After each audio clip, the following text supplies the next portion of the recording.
झाले अशा प्रकारचे त्यांनी मत मांडलेले आहेत आणि फिक्सिंग झाले महाराष्ट्राच्या निवडणुकीत असं म्हणतात। मी आज सकाळीच आदरणीय पवार साहेबांनी आणि मी दोघांनीही तो लेखही वाचला, त्याच्यावर आमची चर्चाही झाली आणि काँग्रेस पक्ष हा इलेक्शन कमिशनकडेही जाऊन आलेला आहे। ही माहिती इलेक्शन कमिशनकडे दिलेलीही आहे आणि त्याची पारदर्शकपणे इन्क्वायरी व्हावी अशी मागणी काँग्रेस पक्षाने केलेली आहे।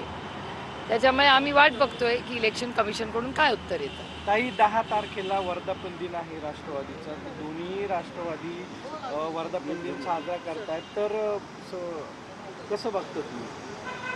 आता कसं काय बघणार, आता कोर्टात केस चालू आहे आणि स्थापना त्या पक्षाची झाली। हा सगळा 26 वर्षाचा प्रवास हा उभ्या महाराष्ट्र नाही देशाने पाहिलेला आहे। त्यामुळे वेगळं काही त्याच्यात बोलायची गरज मला तरी आता वाटत नाही। पवार कुटुंब एकत्र आहे, उभ्या महाराष्ट्राला माहिती आहे, घरगुती संबंध आहेत पण राजकीय दृष्ट्या विभक्त झाले।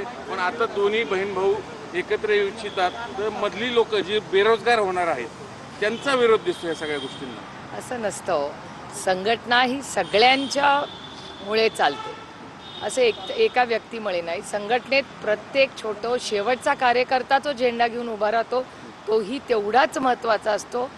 संघटना ही फक्त नेत्यांमुळे चालतेच, पण त्याबरोबर कार्यकर्ते हा सगळ्यात महत्त्वाचा आणि त्याच्यातला केंद्रबिंदू असतो, कारण का शेवटी तो लढत असतो, रस्त्यावर झेंडा घेऊन तो उभा असतो आणि त्याच्यामुळे या गोष्टी होत राहतात। आणि एका सशक्त लोकशाहीमध्ये लोक बोलत राहतात, त्याच्यामुळे फार आपण ते मनावर घ्यायचं नसतं। आपण का निवडून आलेलो आहोत, लोकांची सेवा करण्यासाठी आम्ही निवडून आलेलो आहोत। ती कामात सातत्य ठेवून महाराष्ट्र आणि भारताची सेवा करणं हे आमच्यावर झालेले संस्कार आहेत आणि बारामती लोकसभा